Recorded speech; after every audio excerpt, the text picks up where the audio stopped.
BTC वाले भैया YouTube channel में आप सभी का स्वागत है। आज की हमारी जो चर्चा है वो विभाजन की एक ऐसी कहानी पर है जो अक्सर आंकड़ों में कहीं खो जाती है।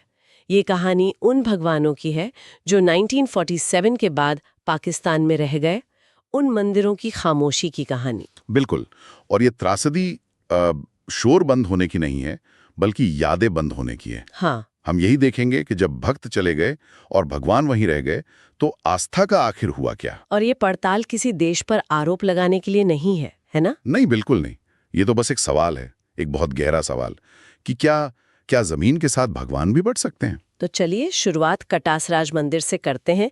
कहते हैं कि इसका जो कुंड है वो भगवान शिव के आंसुओं से बना था। हाँ, पौराणिक कथा तो यही है, पर जो हमारे सूत्र बताते हैं वो ये है कि ये सिर्फ एक तीर्थ नहीं था, ये ज्ञान का एक बहुत बड़ा केंद्र था। ज्ञान का केंद्र मतलब? कुछ सूत्र तो यहाँ तक कहते हैं कि शायद पाणिनि ने संस्कृत व्याकरण पर अपना काम यहीं अंतिम रूप दिया था। अरे वाह! तो इसका सूख जाना तो फिर सिर्फ एक तालाब का सूखना नहीं हुआ। बिल्कुल नहीं, ये ज्ञान की एक पूरी परंपरा पर ताला लगने जैसा था। तो फिर ये हुआ कैसे? कोई कोई लड़ाई, कोई हिंसा? नहीं, और यही तो सबसे दुखद बात है। ये मंदिर किसी जंग में तबाह नहीं हुआ। तो फिर? इसे तो आसपास की सीमेंट फैक्ट्रियों ने सुखा दिया, पानी के अंधाधुंध इस्तेमाल ने। क्या कह रहे हैं?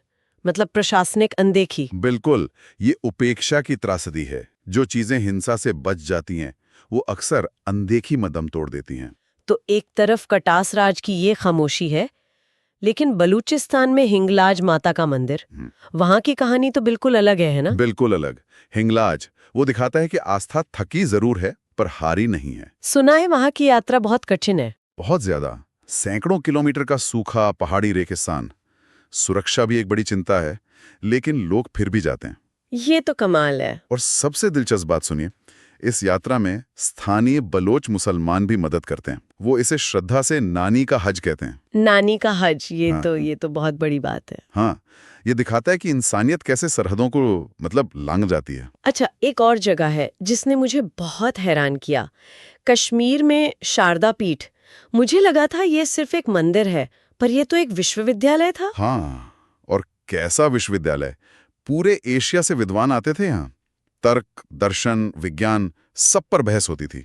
आदि शंकराचार्य से लेकर अलबरूनी तक। जी, सबने इसके महत्व को माना है। आज वहाँ दीवारें तो हैं, लेकिन वो संवाद, वो तर्क, वो सब खो गया है। तो ये सवालों की खामोशी है। हाँ, और ये पूजा की खामोशी से भी ज्यादा भारी होती है। तो ये तो हुई ऐतिहासिक स्थलों की बात।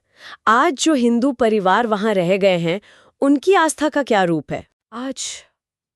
आज आस्था बहुत निजी हो गई है, बहुत शांत।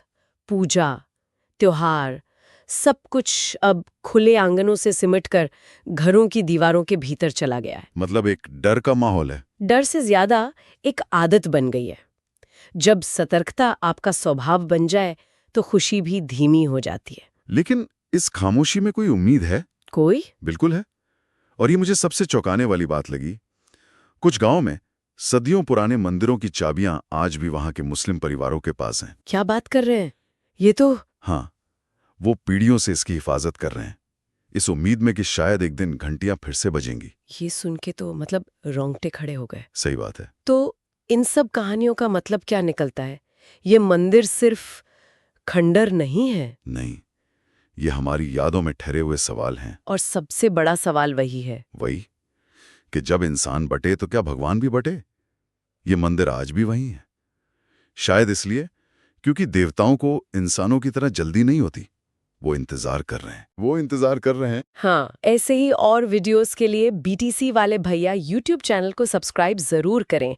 मिलते हैं अगले वीडियो में। तब तक के लिए टाटा बाय नमस्ते।